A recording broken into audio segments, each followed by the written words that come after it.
The Independent National Electoral Commission (INEC) says it is not contemplating any adjustment to the election timetable, let alone the postponement of the 2023 general election. INEC Chairman Professor Mahmood Yakubu stated this at the presentation of the electronic copy of the 93,469,008 voters register by INEC to leaders of political parties in Abuja. Similarly, following the display of the voters register nationwide and the conclusion of claims and objections by citizens, a new national register of voters has been compiled. In short, at no time in the recent history of the Commission has so much of the forward planning and implementation been accomplished 44 days ahead of the general election.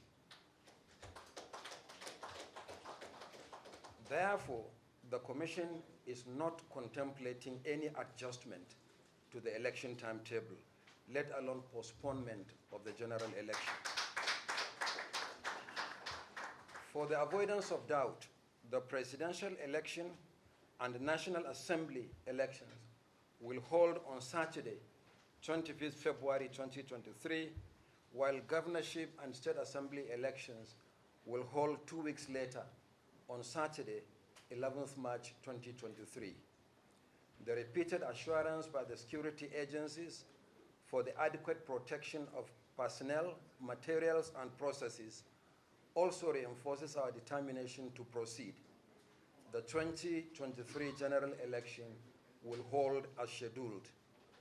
Any report to the contrary is not the official position of the Commission. On the voters register, Yakubu said after cleaning up the data from the last continuous voter registration (CVR) from June 2021 to July 2022, where 9,518,188 new voters were added to the existing 84,004,084 voters, the preliminary register voters was 93,522,272.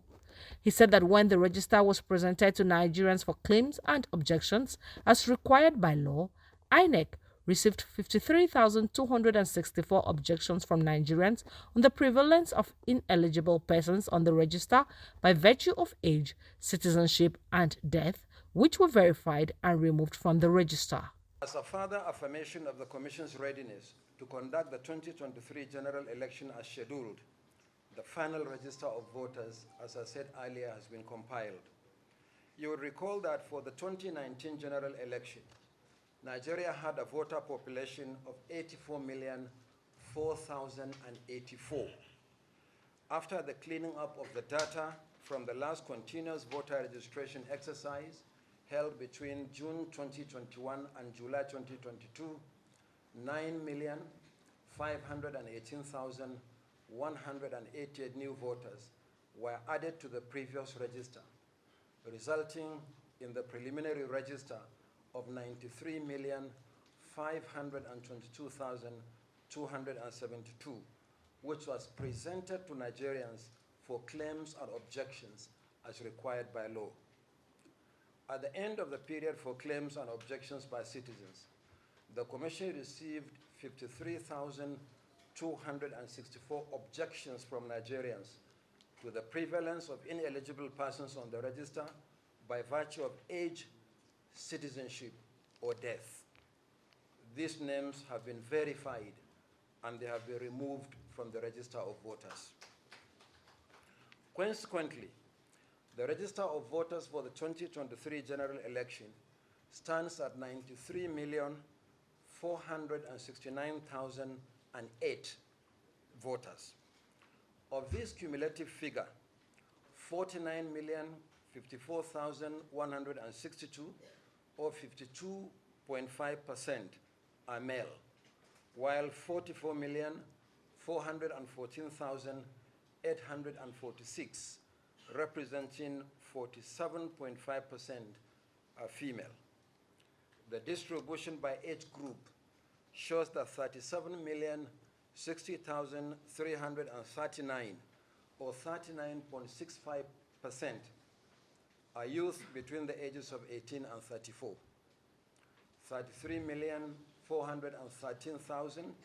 591, representing 35.75%, are middle-aged persons between the ages of 35 and 49. 17,700,270, representing 18.94%, are elderly voters between the ages of 50 and 69, while 5,294,748, representing 5.66%, are senior citizens aged 70 and above. In terms of occupational distribution, students constitute the largest category with 26,027,481 voters, representing 27.8% of the total, followed by 14,742,554, or 15.8%, farmers and fishermen, and 13,006,939, representing 13.9%, are housewives.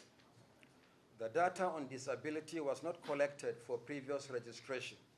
However, the cumulative figure of 85,362 persons from the recent CVR indicates that there are 21,150, representing 24.5%, persons with albinism, 13,387, representing 15.7%, with physical impediment, and 8,103, representing 9.5%, are blind. In his response, IPAC chairman Yabaki Sani commended INEC's efforts in ensuring that power is peacefully transferred in the country in spite of the challenges and plots by anti-democratic agents to truncate the process. Sani, who was represented by IPAC's General Secretary Yusuf Dantale, said that political parties were resolved to ensure to support INEC, security agencies and traditional rulers for peaceful conduct of 2023 general election. It is evident that the use of BVAS and electronic transmission of voting will ensure that there won't be anything. It will discourage vote buying. And because of that, it makes it evident that so many efforts are in place to ensure that this will not work. But we are equally appealing to political party leaders in the country to see power belongs to God, and He gives it to whoever He will. We will try the best we can, but we should say that we don't put the country. We have to put the country forward. We don't put the country under intense pressure that this democracy, making that the world to look as if the democracy will not succeed.